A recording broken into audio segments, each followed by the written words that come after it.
Well, it was obvious to me that Andy Serkis watched the first film and was like, we're going to do something completely different. Because this sequel is tonally just very, very different and a lot more fun because of it, and actually better.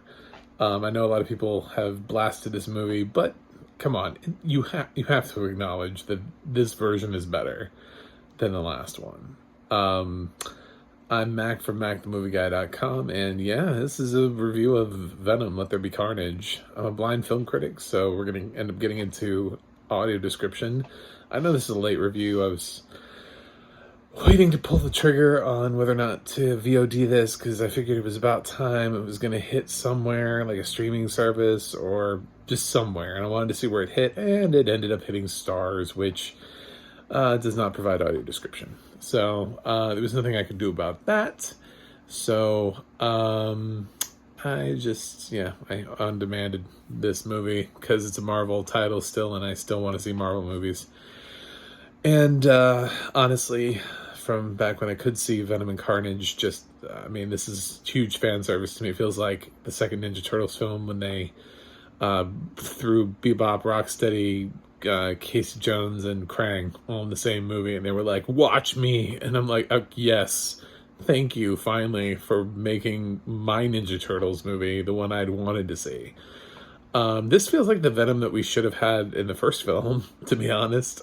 I don't know that he should have faced Carnage right away. That would have definitely made it for a much more interesting first film. I love me some Riz Ahmed, but his villain was terrible. Like, there was the villain in the first film was like non-existent almost. He was so bad. And I'm not crazy about Tom Hardy as Venom. It's weird to say that I actually think Topher Grace might have done a better job, because I'm not sure either one of them are doing a good job, but there's some entertaining choices made in this film to make the film a little bit more fun. I don't know if this is Venom. I'm really not sure. From what I remember from the comic books, this doesn't really feel like it's anything. It just sort of feels like it's made for the sole purpose of entertainment and pure silliness. I think Andy Serkis had a huge task in his hands. The first film wasn't very good, but it did well at the box office, and I'm sure Sony's Marvel division was like, listen, the Marvel people, they don't think we can do this on our own, and we're going to need a win here. So they just let Andy Serkis and pushed him probably to make something that was fun. I think they didn't want dark. You have Venom keeps trying to eat people. Maybe that's a little dark. So they threw in a lot of humor. And the humor has ramped up in the sequel. We have way more. Venom is much more comedic in this film than I think he's probably ever been at any stage in his existence, throughout the comic books, through every version I've ever seen. He's just cracking jokes left and right, and sometimes, he's the smart one in the relationship, and sometimes he says things like he doesn't understand humans. It's a tonally weird film. It's even more so if you were to watch the first film going into the second film, because the first film treats Venom a little bit more seriously. He's more threatening in this film. He's, trying to eat chickens, and he's got friends, and, he watches TV, and, it's just, there's just so many things that you just start seeing Venom doing, and you're like, this is Venom?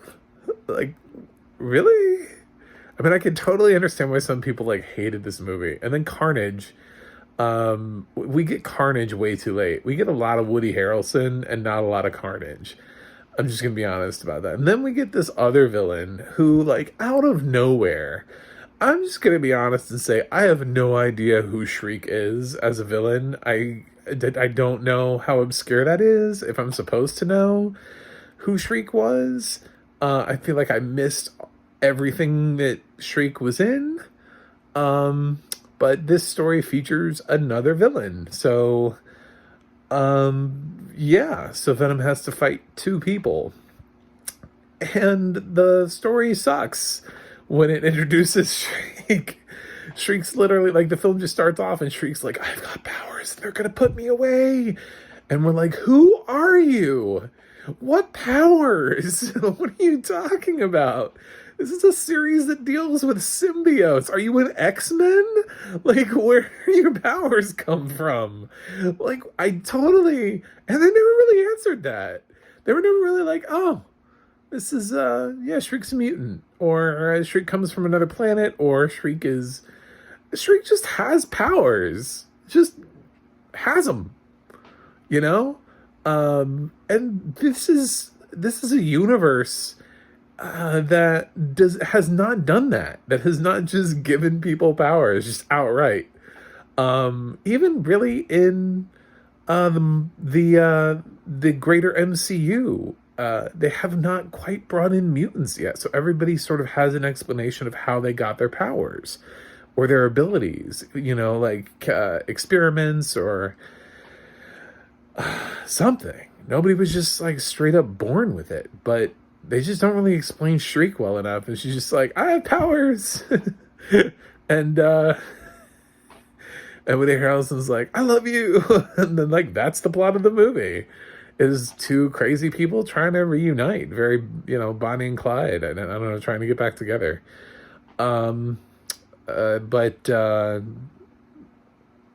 Yeah, I mean, Naomi Harris as Shriek. I mean, she does the best with that role that she can do, but the role's written so weird, and she makes such odd choices. And then we have Michelle Williams. God love her. She came back for the sequel. This woman is like, she's an Academy Award winner, and she came back for this film. And I honestly, her payday must have been amazing, because her character doesn't really do anything. She's pretty inconsequential to the story. It's funny because she's supposed to be like the love interest for Eddie Brock, but they're not actually together. So she can't really play the same like MJ role here. Because, you know, I mean, there's this other dude, there's this doctor that she's dating. So anytime she's in peril, it's like, you know, Eddie's rescuing his ex-girlfriend, not his current girlfriend. It's not the same thing, you know, and the fact that she's being put in peril because her ex-boyfriend is doing something is not really going to endear her into breaking up with the doctor, you know, and going back to Eddie. There are so many weird choices in this film. But I sort of feel for Andy Serkis, because I think he was given the constraints of the first film, and I don't think he felt like he probably could do what James Gunn did with the Suicide Squad, when he just kind of hit reset. He was like, I'm keeping Harley, and we're gonna reboot the shit out of this franchise. That is probably the greatest comparison I could come up with to Venom Let There Be Carnage, because it feels like that's what Andy Serkis wanted to do, was hit a hard reset. Like, he saw the first film and even he hated it, and he was like, no, this film is not good, we need to move on from it. How do I do that? And he wrote a completely, directed a completely different film, and that's how we got Venom Let There Be Carnage. It's not fun to watch. It is entertaining. I did laugh more at Venom than I did in the first film, but I'm not really sure I'm supposed to. From what I remember of Venom, I'm not sure he's being portrayed correctly, but I also don't know that it matters, because in a way, this is the best version of Venom that we've had, the most entertaining, the most like, I want to watch this. I didn't really want to watch Topher Grace and his Venom, and I didn't really want to watch the first Venom with Tom Hardy, and I still don't like Tom Hardy's Eddie Brock. So all that I had in this film was Venom cracking jokes, and that really did lighten the mood a lot of the times for me. I thought Woody Harrelson did okay as Carnage. It was an interesting choice. I mean, there are a lot of actors that, could have done a lot with that role, but I think Woody did exactly sort of what you would expect from him in that role. I can't really hate on his performance. I'm not 100% sure it's Carnage. I almost would have liked somebody who would have gone a little bit more off the rails. I would have liked a little bit more of that Colin Farrell Bullseye type of vibe, where like he felt just really like uncomfortable. Like something was not okay with Bullseye in the Ben Affleck Daredevil. It's weird to say that because that film also is not a great film, but there was something really intense about Colin Farrell's approach to that Bullseye. And I think that's missing from Woody Harrelson's performance of Carnage, even though he's supposed to play this serial killer. I mean, maybe my only concern. Yeah, I think the cast is okay. It's hard to critique them because I can see what they're given, and I think they tried to do the best that they could, and I think even Andy Serkis did the best that he could, and he tried to make this film feel bigger, grander. The villain is definitely, the stakes are higher than the first film. He's improved the franchise. He has done that over the first film. Even with all of the problems that this film has and everybody shitting all over it, this is more entertaining than the first film. I don't know if Venom is supposed to be this entertaining as a character, but he is moving in a direction where at least he's watchable. And I wouldn't mind watching a third Venom. I'm not super excited. I don't know where they're going to go with it, but I am hoping eventually that they let Venom face Spider-Man in some capacity in MCU. I feel like if they just allowed Venom to become part of the MCU, that would fix a lot of the problems.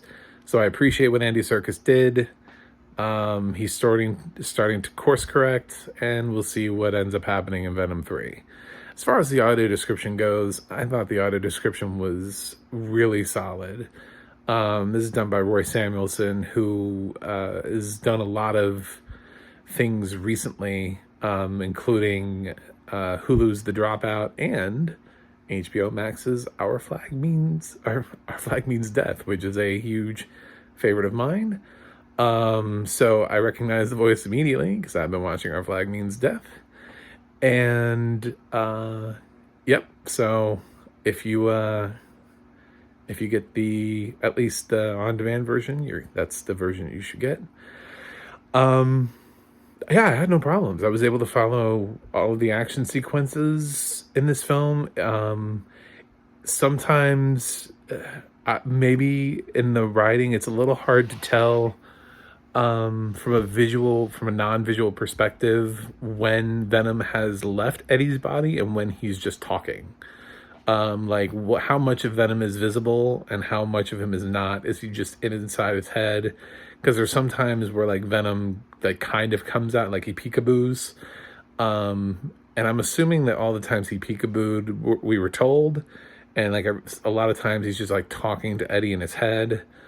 I just have to assume that narration followed correctly. The only way I would know would have been if I had watched it with somebody who could see, and they were like, nope, no, this is actually what happened.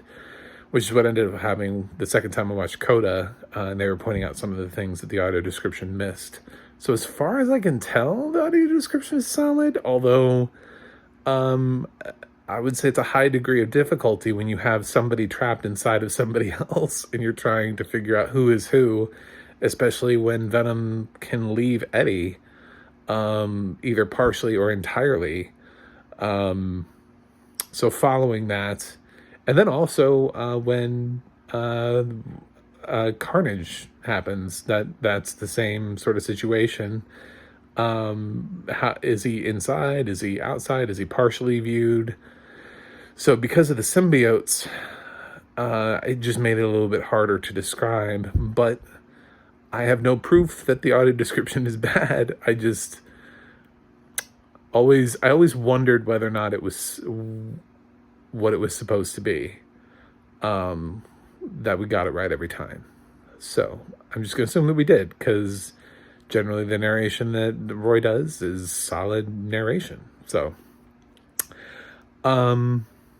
that's it on the audio description front and how I felt about Venom Let There Be Carnage. Now it's time for that grade. Like I said, I had some fun with this film, so it's hard for me to not recommend it because, sort of like Jeremy Jahns does the it's a good time if you're drunk. I kind of feel like this is a good time if you just let it be. If you embrace the some of the stupidity and you don't analyze it too much, there's a good time to be had in this film, and I was really excited to get Carnage. I'm glad that the little comic book boy inside me really was happy that Carnage has finally made it onto the big screen. That didn't happen in any of Raimi's versions. That didn't happen in any of the Garfield Spider-Mans, and didn't seem like it was going to happen with the homes, the homecomings, the far from homes, and the no way homes. So this didn't seem like we were going to be getting Carnage, and he's such like a huge part of this universe, so he deserves to be in a film more so than some of the other people that we've seen. Definitely more so than whatever the hell that was in the first film. So I'm glad Carnage is on the screen. I'm going to go ahead and give this a B-. It feels like it's a little high, but I would rather rewatch the sequel than I would the first film. Gun to my head, if you're like, you must rewatch one of these films, I would rewatch this one over the first film. I do think it's an improvement, and I think it's a noticeable improvement. So, Andy Serkis is not that bad of a director. So, that's Venom Let There Be Carnage. I know it's late, so nobody's really looking for this review, but it happened anyway. So, there you go. Let me know what you think in the comments. And as always, don't forget to like and subscribe. And you can head on over to macthemovieguy.com and check out more reviews. And don't forget to use the audio description project for all of your audio description needs. Until then, don't get your head bitten off by Venom.